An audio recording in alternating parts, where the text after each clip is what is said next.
Queridos, nós vamos então hoje começar esse tema aí. Vamos dizer juntos como é o nome da série? Minha história, meus resultados. Também nós temos um versículo que nós separamos como uma referência para esse tema. Dá para vocês lerem aqui? Dá para aproximar mais? Muitos são os planos do coração do homem, mas o que prevalece é o propósito do Senhor. Provérbios 19, 21. Vamos orar. Senhor Deus, nós vamos agora ministrar a sua palavra e pedimos a tua direção para que tudo, Senhor Deus, seja feito para o louvor da tua glória, que o Senhor seja o único exaltado e louvado nessa noite.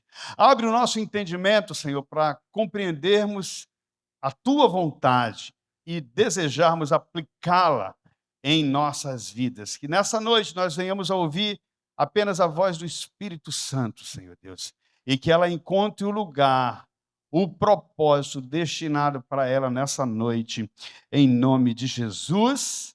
Amém. Amém. Maravilha, gente. Nós resolvemos tratar sobre um tema como esse, porque nós muitas vezes não valorizamos a nossa história.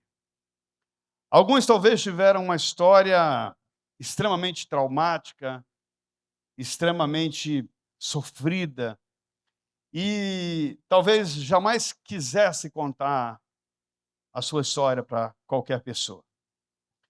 E eu gostaria de dizer para você que, por mais que você tenha vivido experiências assim como essa, o Senhor, Ele é poderoso para mudar a sua história. Nós cantamos uma canção hoje aqui, né?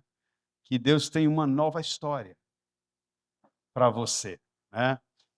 Então, eu vou falar um pouco sobre mim. No alto dessa minha juventude, né, aos 54 anos, já passei aí de meio século, né, começou, né, a contagem do segundo, espero que a maioria de vocês esteja no meu aniversário de 95 anos, tá? A maioria aqui, pelo menos, esteja. Amém? Aí, garoto. Legal. Se meu pai tivesse vivo hoje, ele teria 91, né? O tempo passa rápido. Mas eu fiquei pensando assim, que se eu fosse escrever um livro, vai dar certo aí, Jonathan? Se eu fosse escrever um livro sobre a minha história, eu fiquei pensando qual seria o título. Qual seria o título para vender, né? O negócio do livro, né? O cara já pensa logo em vender, né? Mas o título do livro talvez fosse esse aí, Charles. Programado para Perder, Destinado ao Triunfo. Tá bonito esse título? Você compraria? Então, a minha história parecia que foi programada para dar errada. Eu vou falar já um pouquinho sobre a minha infância, mas eu nasci num lar cristão.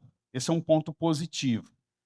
Daqui a pouco eu vou dizer por que dessa primeira sugestão aí no título do livro e por que virou no triunfo. Então, aquele menino lindo, né, nasceu, olha, se rirem, Domingos, anota o nome, tá? Aquele menino lindo, loiro, né? Esse clima, né, do Amazonas mexe um pouco com a nossa estrutura, olhos claros, mas esse calorzão vai mudando as coisas, né? Muito bem. Então, eu nasci numa quarta-feira, no dia 7/7 de 1971. De 9 filhos, sendo 6 moças, 6 mulheres e 3 homens. Eu sou o 7º filho. Então, por alguma razão, Deus escolheu que eu nascesse no dia 7 do mês 7 e fosse o 7º filho. Então, parecia que tudo ia dar super certo. 7 é o nome da perfeição, né? Atirar pela lindeza, pela juventude, faz sentido, né? O charme, né? Legal. Então, minha mãe, meu pai, senhor Jaime, o nome do meu pai foi Jaime Rodrigues Brito. Ele faleceu aos 44 anos, muito jovem. Como eu disse ainda há pouco, a minha mãe, meu pai teria hoje 91 anos. Possivelmente, se Deus não tivesse levado, era possível que ele tivesse vivo. Obviamente, ele poderia ter morrido com mais idade, não é? E a minha mãe está viva, graças a Deus, a dona Luísa da Silva Brito, ela tem hoje 85 anos, né. E sobre essa questão de paternidade, eu acho sempre muito importante nós falarmos um pouco sobre isso. O nosso tempo aqui é curto, hoje eu não vou poder aprofundar muito nessa oportunidade. Mas, eu convivi muito pouco com meu pai terreno, ah, possivelmente cerca de 4 anos, mas eu tenho bem poucas memórias sobre isso. Então, uma das razões, como eu sou um dos mais novos, abaixo de mim só tem 2 irmãos, o Samuel e a Lia, que é a caçula, eu não sabia muito sobre meu pai, isso me incomodava um pouco. É, e eles contam, meus irmãos contam que, eh, meu pai era um homem muito trabalhador, ele tinha profissão, naquele tempo as profissões eram passadas de pai para filho, de avô para pai para filho, né. Então eles mexiam com marcenaria. Por por algum tempo viveram no interior, a maior parte dos meus ancestrais, então eles construíam embarcações, casas, né, tudo muito que envolvia a questão, de mexer com a madeira, né. Mas também muitos falavam que ele era muito trabalhador e também era um bom comerciante. Às vezes ele fechava muitos negócios com fruta, com coisas do interior e trazia para vender. O meu irmão mais velho conviveu muito mais, era o companheiro do meu pai. E eu não tive essa oportunidade de poder ter esse convívio, né. E uma coisa que eu achei interessante entrevistando meus irmãos sobre isso foi que eles disseram que o meu pai era bom de bola, então isso também tem a ver com o DNA, né. Eu vi uns fazendo careta, domingo anota o nome. Ele era bom de bola e assim, bom de briga também, que ele era um cara pacífico, mas se ele tivesse a razão dele, ele ia para cima, né. Então, como eu disse, ele morreu aos 44 anos, dia 14 de maio de 1978. E eu creio que ele está com o Senhor, porque ele chegou um momento que ele, por questões familiares, que eu não vou ter tempo para aprofundar isso aqui, que foi uma razão da separação, ele me parece que se afastou um pouco do evangelho, mas chegou a ser diácono na igreja, mas antes de falecer, ele se reconciliou com o Senhor e creio que ele está na glória. Amém? E quando a gente pensa sobre o nosso passado, e procuramos saber, poxa, mas aconteceu certas coisas comigo que eu não queria que acontecesse, que não foi legal, né. E essa questão da paternidade ela é tão latente, ela é tão forte, que quando eu casei, depois de 8 anos, quando veio o Gabriel, que está até na tem uma outra foto aí do Gabriel comigo, pequenininho? Eh, ah, coloca essa foto aí, coloca aí. Eu tinha dificuldade de ouvir o Gabriel me chamar de pai. Quando ele começou a falar, que ele falava "pai", aquele som não era um som agradável para mim, me incomodava.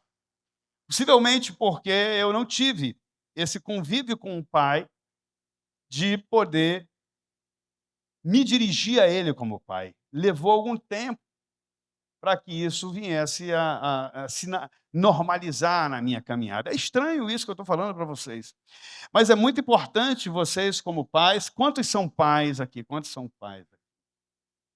Olha, curta muito seus filhos, abrace eles, converse com eles.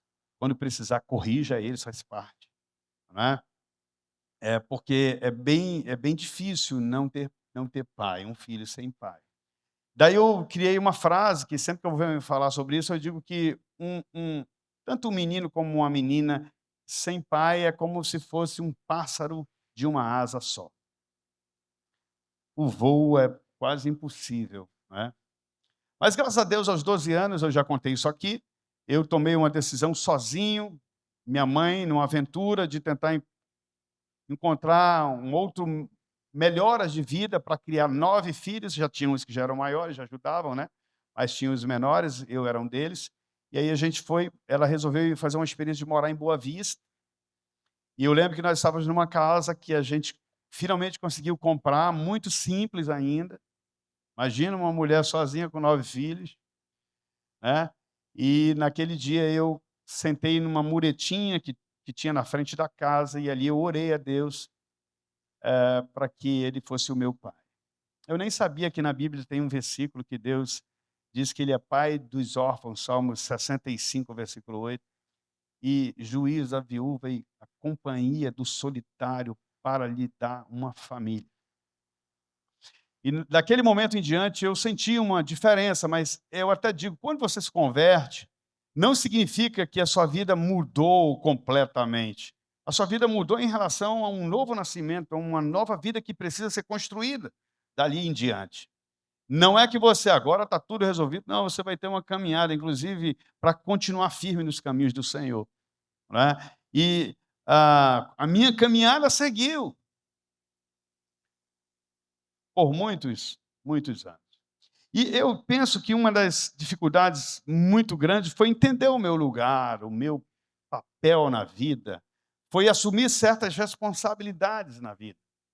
E aí eu quero me reportar ao Salmo 139, versículo 13.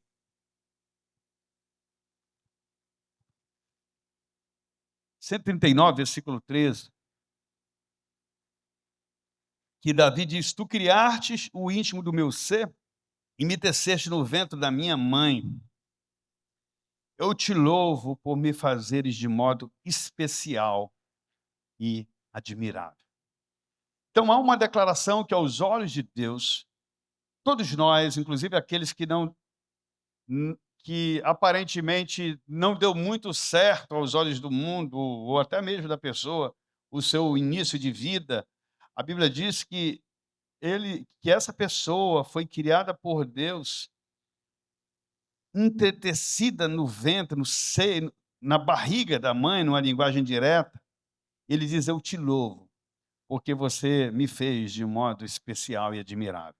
Vocês lembram um pouco da história do Davi, né? Ele também tinha um problema com o pai dele. No caso, ele tinha um pai, mas o pai parece que não. Aparenta que ele o rejeitava um pouco. Então, certamente, Davi chegou muito a Deus em função dessa distância que havia entre o seu pai terreno. Alguns, ao contrário, alguns se afastam de Deus, se revoltam contra Deus, porque o pai, você comunica a Deus para o seu filho. Você é o espelho para ele. O versículo continua dizendo assim: tuas obras são maravilhosas, disso tenho certeza, tenho plena certeza. Ou seja, se você foi criado por Deus, você e eu somos uma obra maravilhosa. Não há dúvida sobre isso, tenha certeza disso. Meus ossos, versículo 15, não estavam escondidos de ti, quando em secreto fui formado e entretecido como nas profundezas da terra. E aí ele fala: os teus olhos viram o meu embrião, os teus olhos viram o meu embrião. Sabe que, não sei se você já pensou sobre isso, que Deus me viu antes de todos. Até mesmo antes daquela ultrassonografia, é esse o nome, né? Que vê o fetozinho lá, o bebezinho, se é menino, se é menina. O Senhor viu você e eu. E aí ele escreve: todos os dias determinados para mim, foram escritos no teu livro, antes de qualquer um deles existir. Então, existe aqui uma revelação de que Deus tem um plano para nós. Isso envolve o nosso dia a dia. É óbvio que, no momento em que o nosso pai cede a semente para a nossa mãe, o útero da mulher é como se fosse a terra. Quando você planta uma semente na terra, aquela semente germina, gera um fruto.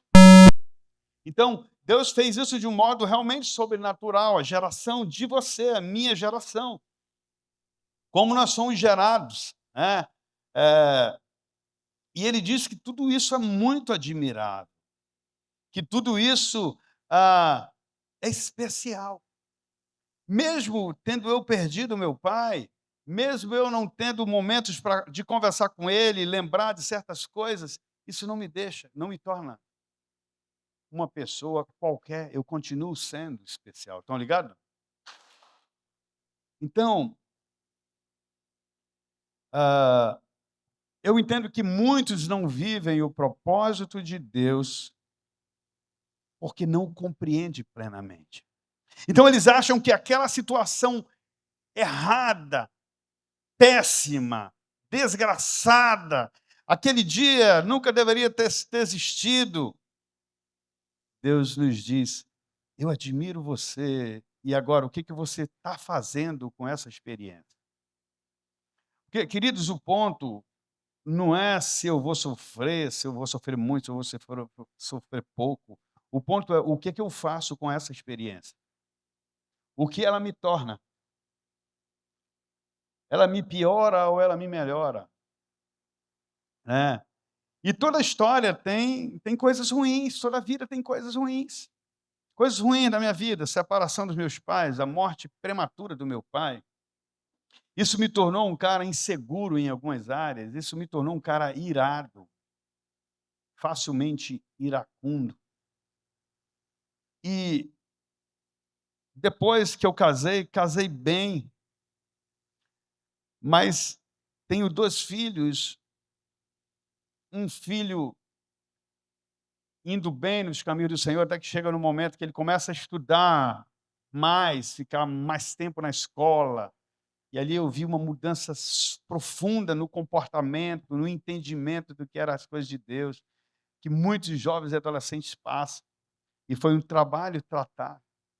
E o segundo foi sequelado. Uma sequela que, se eu tivesse todo o dinheiro do mundo, não tem como consertar. E o que você faz com isso? O que você faz? Pra vocês terem uma ideia, como certas histórias são extremamente desafiadoras, eu sempre digo, você pode ter começado muito mal, mas você pode também terminar muito bem. Eu, então, por algumas razões, sinceramente, eu era um cara mediano, não vou ser modesto, não. Eu acho que eu era um cara inteligente para certas coisas, e esforçado, trabalhador. Mas eu vim, por exemplo, terminar o meu ensino médio, que antigamente se chamava segundo grau, depois de casado, porque eu achava que não valia a pena estudar. Estudo era uma consequência desse desajuste, porque eu não tinha aprendido ainda como lidar com aquilo, até que eu entendi que aquilo não era culpa de Deus. Aquilo são circunstâncias da vida, e que se eu me juntar a Deus, Ele me ajuda a sair daquele estado. Então eu comecei a estudar. Fiz 2 faculdades, fiz pós-graduação, ia trabalhar, né. Ah, boas notícias, as coisas boas. O fato de eu ter nascido no lar cristão, de eu ter convivido com a palavra de Deus desde muito cedo, de eu ter aprendido a memorizar a palavra de Deus, salmos inteiros, capítulos inteiros, que isso é extremamente útil para mim, foi algo muito bom. O meu casamento muito bom, coisa boa demais. Os meus filhos muito bom, mesmo o Mateus tendo sido sequelado. Eu vejo que o Mateus é um elo nosso com Deus. Eu vejo que toda a luta que eu e minha esposa enfrentamos hoje, só nós 2 com ele, é uma expressão profunda do cuidado de Deus, porque aconteceu. Isso não me torna menos do que ninguém. Mas o que eu tenho feito com a tragédia? Como eu me adapto a essa dificuldade? Como você se adapta às suas dificuldades na sua história? Porque essa história está construindo um resultado na tua vida. Estão ligados, não? Então, isso é um ponto que nós precisamos pensar, mas uma coisa bem interessante era que, quando eu era criança, as pessoas olhavam para mim e diziam: esse menino lindo, né? Esse menino vai ser pastor. Esse menino vai servir ao Senhor. E, de um certo modo, eu não gostava daquilo. Até porque eu vi muitos pastores escandalizando o nome do Senhor. Pastores que foram descobertos envolvidos com homossexualismo. Isso lá em 1970 e alguma coisa, 80. Pastores que se desviaram da fé, que estavam na frente da obra, mas que não tinham força moral para aquilo. Então eu pensava, eu vou ser um pastor, e se eu errar? E se eu cair? Não, não quero isso não. Então ali naquele momento, meus amados, quando eu casei aos 22 anos, né? A gente fez esse ano 32 anos de casado. E a Sueli tinha uma boa condição que a família dela oferecia. E 3 meses antes de casar, nós tínhamos dito que nós íamos casar em maio. Eu perdi o emprego. Nós tínhamos um propósito com Deus de casar. E nós decidimos, não, nós vamos casar. E mudamos a data para julho. E aí nós casamos em julho, só a Sueli trabalhando. Mas nós seguimos no propósito de agradar o Senhor. E casamos. Eu nem sempre tive emprego, mas sempre trabalhei muito. Estão ligados, não? Você não precisa ter emprego para trabalhar, querido. Né? Então, eu diria que nesse ponto Deus abençoou, eu progredi, mas eu sei o que é não ter dinheiro para pagar uma luz. Eu sei o que é não ter um recurso para ir no final de semana sair com a minha esposa. E usar o limite do banco até estourar e depois não ter como pagar. Quem sabe isso? Quem sabe? Isso não é vergonha, não, gente. É história. É a sua história. Tudo isso é oportunidade de mudança. Tudo isso é oportunidade de crescer, de te levar a uma maturidade. O problema é que as pessoas escondem as suas histórias e, como não muda, elas não têm como contar a nova história, porque elas não se juntam a Deus no processo de viver o propósito dele. Então, essa questão dos escândalos dos pastores, eu realmente tinha esse chamado e fugi dele por muito tempo. Eu comecei a estudar na faculdade teológica, acho que em 89, sei lá. Se eu tivesse seguido naquele momento, eu teria mais cerca de 30 anos de ministério. Mas o fato de eu ter tomado aquela decisão, ter feito outra escolha, Deus espera que a gente conserte. E Ele faz com que coopere para o bem. Estão ligados de novo? Porque tem que ter um momento de você entender e passar a obedecê-lo. Isso que é o ponto. Né? E aí eu faço uma pergunta: até onde as decepções devem ter o poder de influenciar a sua vida? Até onde elas devem lhe prender, lhe escravizar, de tal maneira que você não consegue virar o jogo, que é um processo. E ali você se juntar ao Senhor no propósito que Ele escreveu no seu livro a teu respeito. E venha o que vier, você está no propósito. Até onde as decepções têm influenciado a sua vida? Eu sempre entendi, hoje olhando para trás, eu vejo que eu era um cara bivocacionado, como diz o pastor Joaquitã. Quando eu falo isso por aí, o pessoal, bivocacionado. É uma frase do chefe que eu empresto.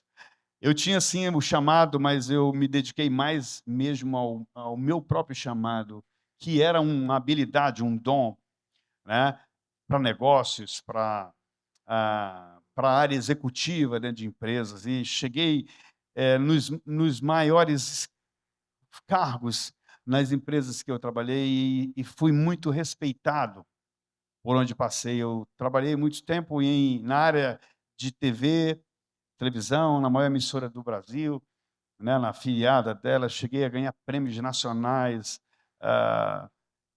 trabalhava como um consultor de negócios, me relacionava com grandes empresários. E aquilo era meu mundo, era minha vida. Mas Deus tinha um plano maior que esse.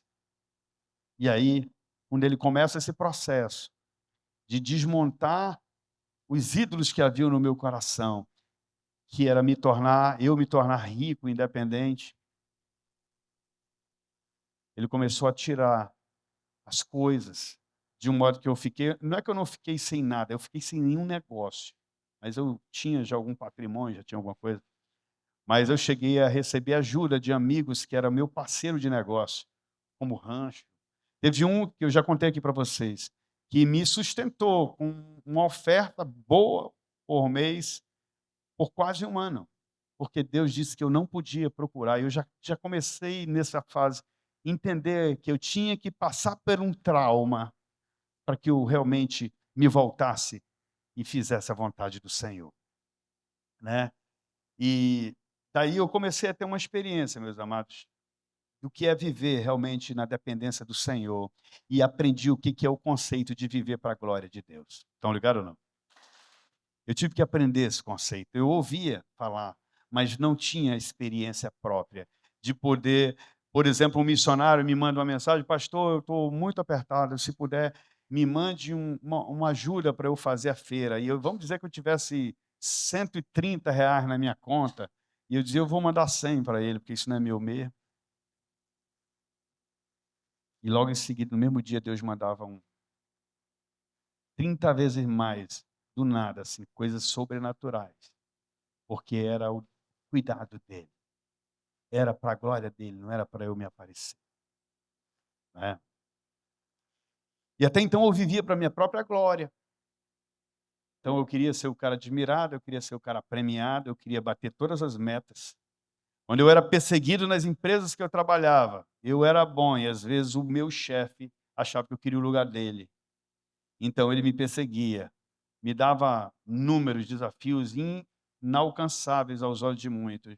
Então eu dizia para mim mesmo: eu vou responder com mais competência. Eu ia lá e virava o jogo, o cara ficava louco. Mas mal sabia eu, naquele momento, que Deus estava permitindo tudo aquilo. Até o sucesso pode... a gente não consegue imaginar o sucesso como algo negativo. Estão ligados? Não? O sucesso, a palavra sucesso já é positivo. Né? Mas você pode estar tendo muito sucesso e estar moralmente arrasado. Você pode estar tendo muito sucesso, mas está espiritualmente destruído. Você pode estar tendo muito sucesso, mas está com a sua família destruída. O sucesso trazendo fracasso. Assim como muitas vezes o fracasso está construindo o teu sucesso. Estão ligados? Não. Anota essa frase aí, anota essa frase. O fracasso pode estar construindo o teu sucesso. Foi isso que aconteceu comigo. Porque aquilo foi o jeito que Deus começou a moldar o meu caráter. E aqui indo para a reta final, mais 2 minutos, as minhas escolhas, como eu falo ali, a minha história, o meu resultado, as minhas escolhas. Eu posso dizer que no primeiro tempo da vida eu vivi como um pseudo-cristão. Estava na igreja, estava ajudando, dava o dízimo, mas não queria me envolver com nada, porque eu não queria realmente um compromisso com Deus. O meu compromisso era comigo e uma vida cristã social, se é que existe esse termo. Então eu estava no meio, mas não conte comigo. E Deus não queria me desperdiçar, e Ele esperou. Então, por volta dos 34 anos, eu comecei a me voltar para o propósito do Senhor. 2005, o Mateus nasce em 2004, 2004, 2005, começa uma transformação mais profunda nessa área da minha vida. Né? E levou alguns anos. Né? E foi em 2007 que nós iniciamos o trabalho com os homens aqui na igreja. Inicialmente, como vocês sabem, era voltado para os empresários. Então, a gente se reunia com os empresários, uma coisa ainda muito incipiente, muito inicial, né? E até que Deus nos deu o entendimento de que se a gente atender só os empresários, os desempregados não iam, os que estavam à procura de emprego, né, os que estavam vivendo dificuldade não iam. A gente mudou e dissemos: não, nós vamos ter que trazer todo mundo. E aí foi quando Deus nos deu essa visão, né, dos amigos de fé um pouquinho mais na frente, e assim nós criamos esse ministério para a honra e glória do Senhor. Eu posso dizer que nesse tempo eu mudei a minha escolha, eu escolhi Deus mesmo. E muitos talvez estejam hoje vivendo na igreja, mas não escolheram Deus ainda. Essa é uma experiência muito profunda, muito profunda. E isso requer uma coisa, uma palavra: renúncia. Não se preocupe, muitos dizem assim: não vou para a igreja porque é o meu trabalho, não vou para a igreja porque eu tenho um negócio para fazer agora, eu não vou para a igreja. Quando você começar a dizer assim: eu vou para a igreja porque o meu negócio é Deus que sustenta, domingo é dia de culto, terça-feira tem os amigos de fé, outro, como você precisa vir em todos os cultos, mas você precisa estar congregando e que o trabalho não seja um empecilho, porque senão a bênção pode se tornar numa dor ou num fracasso em áreas da sua vida. Então, quando eu renuncio, eu começo a viver pela dependência do Senhor. E, graças a Deus, eu penso que eu vivo até hoje nessa dependência. E aí a pergunta final, aonde eu cheguei? Eu acredito que hoje eu esteja vivendo o propósito de Deus para mim, para a minha vida, que envolve o ministério pastoral, o ministério de ensino, um envolvimento com empreendimento dentro do reino de Deus e com desafios enormes. Eu pretendo iniciar um instituto em breve para atender pessoas como o Mateus, que tem lesão no cérebro. Manaus não tem um negócio desse, como a gente imagina. Então, isso é um empreendimento, é usando os dons para a glória de Deus. Estão ligados, não? E a pergunta que eu faço agora para você, para encerrar, é: e você, qual é a sua história? Quais os resultados que você tem? E agora vocês vão conversar aí no grupo por alguns minutos, junto com o seu líder, sobre essas perguntas que nós vamos colocar aí na tela. Eu contei a minha história, agora você vai ter a oportunidade de compartilhar rapidamente. O líder seu aí vai orientar como fazer. E coloca uma musicazinha de fundo e está valendo, já podem começar. Daqui a pouco a gente conversa de novo. Whatever may pass and whatever lies before me.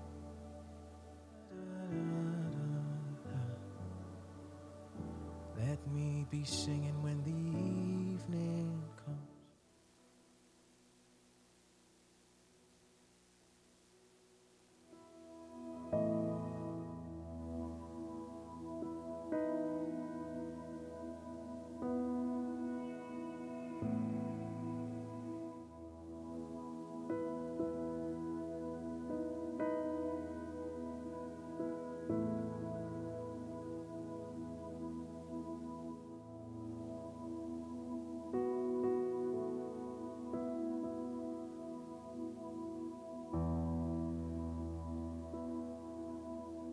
Eu sei que não deu para contar a sua história nesse tempo, aí cerca de 20 minutos, mas uma coisa que eu quero dar como uma direção para vocês, preste bem atenção no que eu vou falar agora.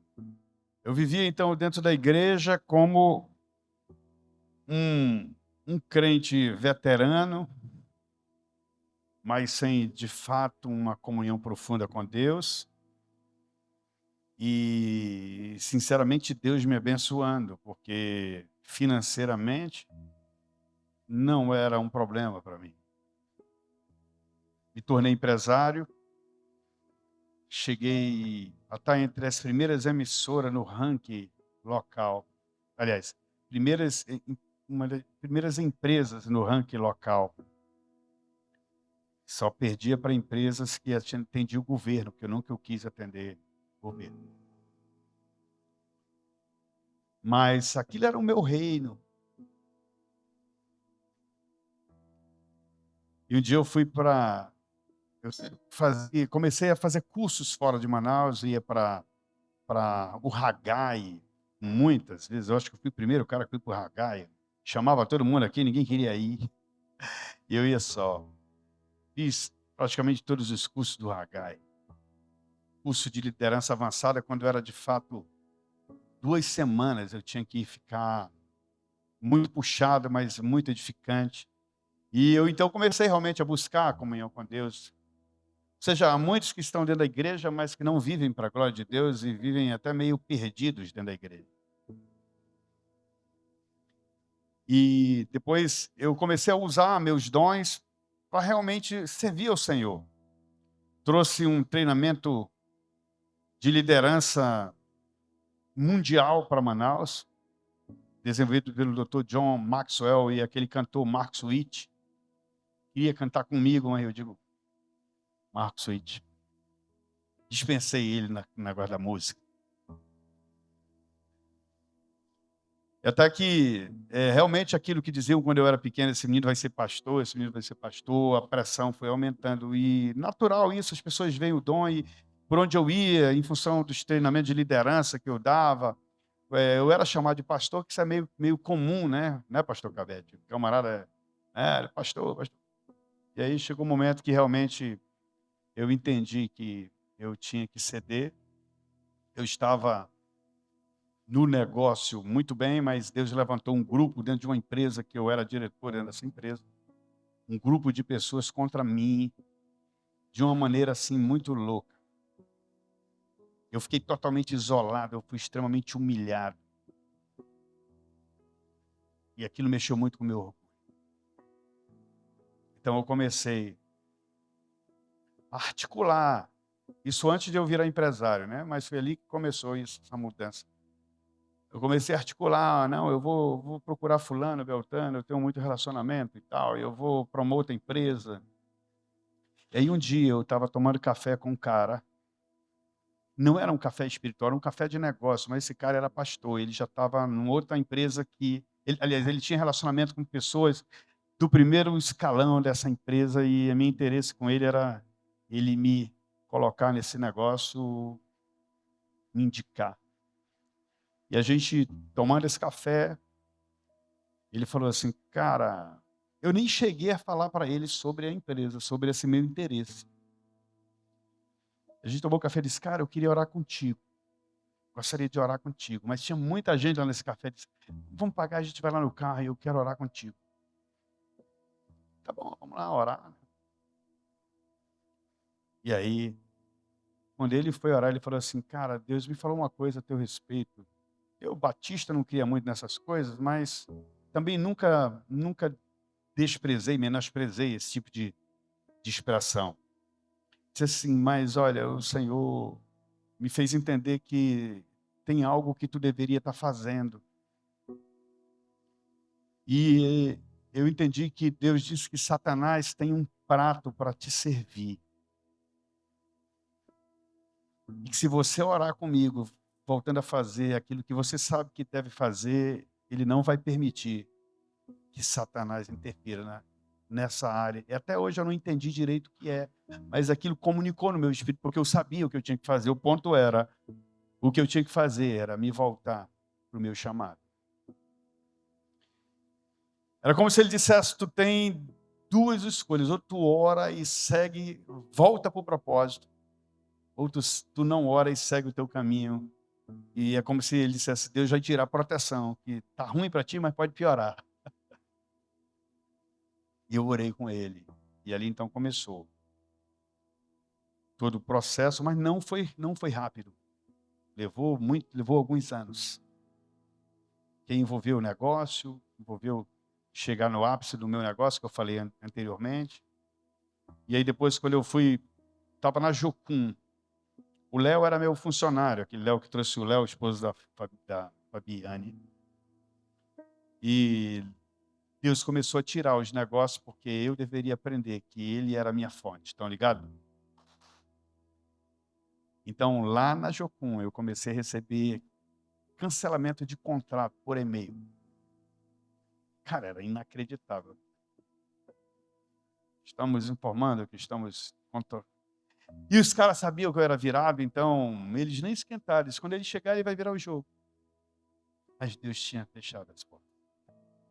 Eu comecei a dizer... Minha empresa tinha 2 andares. Aí eu digo, não, vamos mudar para um lugar menor, vamos ajustar. Fiz um negócio de primeiro nesse lugar menor. Ficamos lá uns 2 anos e Deus esperando eu me arrepender profundamente. Até que chegou o dia que eu digo, eu tenho que parar. O Charlie sabe disso, né, Charlie? Foi um momento difícil. O Charlie, eu vou abrir uma coisa, foi um cara que me deu a fé. Eu não pedi, não lembro, ele chegou a me ajudar, porque Deus fechou as portas. É aquilo que eu digo, é o fracasso que te leva ao triunfo. Cadê o meu livro? Cadê meu livro? Coloca aí para vocês entenderem agora o título.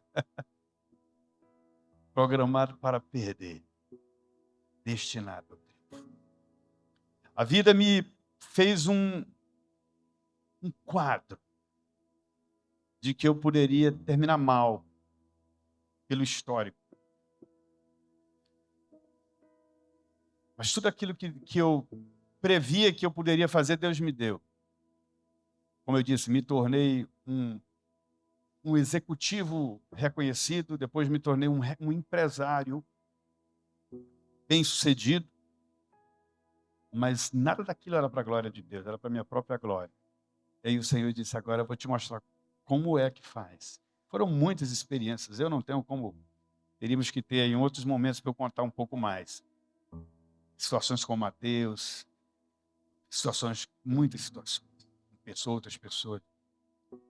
Churrasco, né? Estamos com a casa aberta, o churrasco está marcado, só está faltando mesmo a carne e os demais componentes. Não, vamos marcar. Pois bem, então, amados, 2011, o pastor Joctan resolveu tomar uma decisão de ordenar alguns que ele sabia que estavam fora do caminho e outras não era do caminho, não era de pecado não, era no sentido de se alinhar para o chamado ministerial, né? E ali eu comecei, então, de ordenado, que alguém queria saber, eu tenho cerca de 13 para 14 anos. Vai fazer 14 anos. Poderia ter hoje mais de 30 de ordenado. Mas está vendo, Deus não se importa com isso. O importante é quando você passa a obedecer, porque talvez os resultados de um homem completamente submisso ao Senhor e o resultado de um cara que estava ali para cumprir o papel é diferente.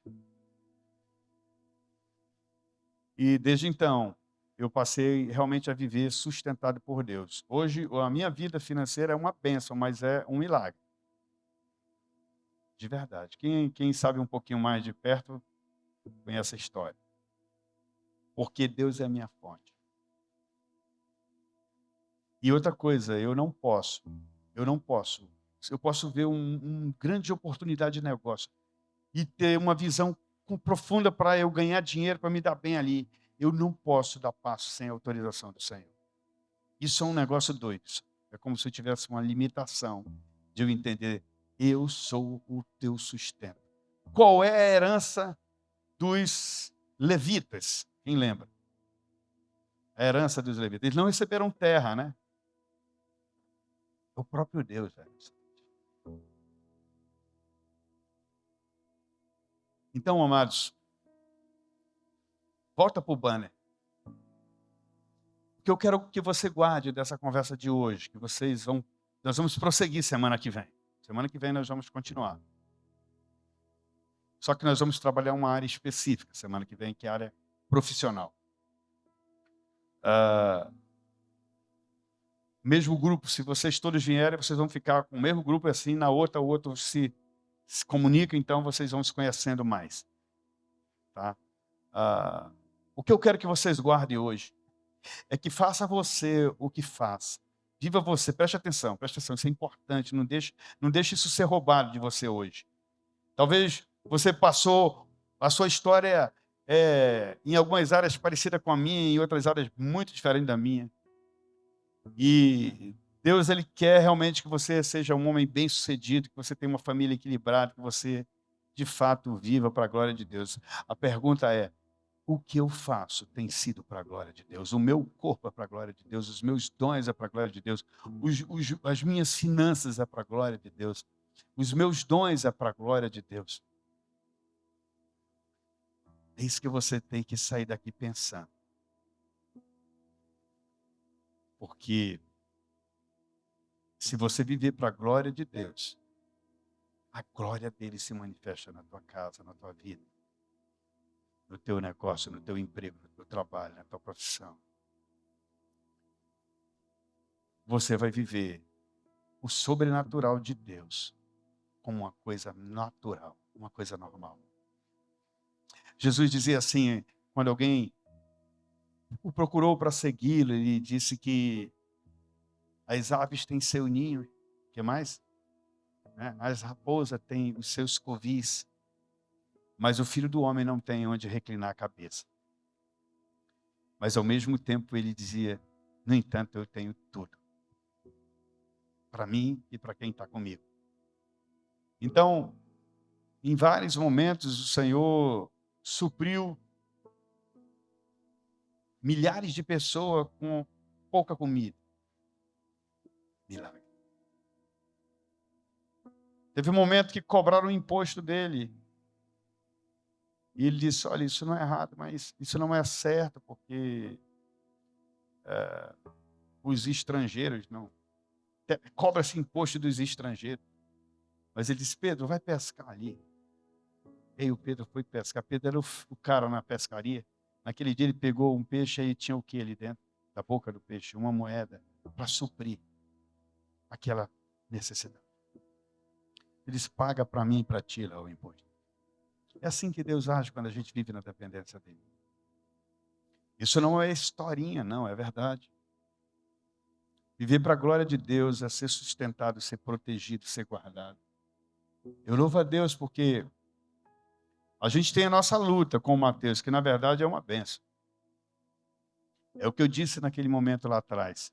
O que você tem feito com as tragédias, os fracassos, os traumas, as injustiças. Você tem feito o que com isso? Isso tem te destruído ou você faz com que, vivendo a vontade do Senhor, essas experiências se tornem maturidade, comunhão com Deus? Experiências. Pastor Cabete vai orar por nós, abençoando os nossos irmãos, abençoando as nossas finanças, o trabalho das nossas mãos, abençoando a nossa vida espiritual, a nossa família. Se quiser comentar alguma coisa, fique à vontade. Em seguida, o pastor pode orar. Então, paz e bênção. Fui bem edificado hoje, com certeza, pela palavra, pelo testemunho do pastor Rubem, pelo compartilhamento que tivemos ali no nosso grupo. Eu tenho certeza que isso foi uma realidade nos nossos corações, em todas as expressões de testemunhos que vocês compartilharam em seus grupos. Parabéns, pastor Rubem, parabéns, Ministério de Homens, Amigos de Fé. E com certeza estarei aqui na próxima terça para continuar ouvindo. Você vai continuar? Não? O Tiago vai.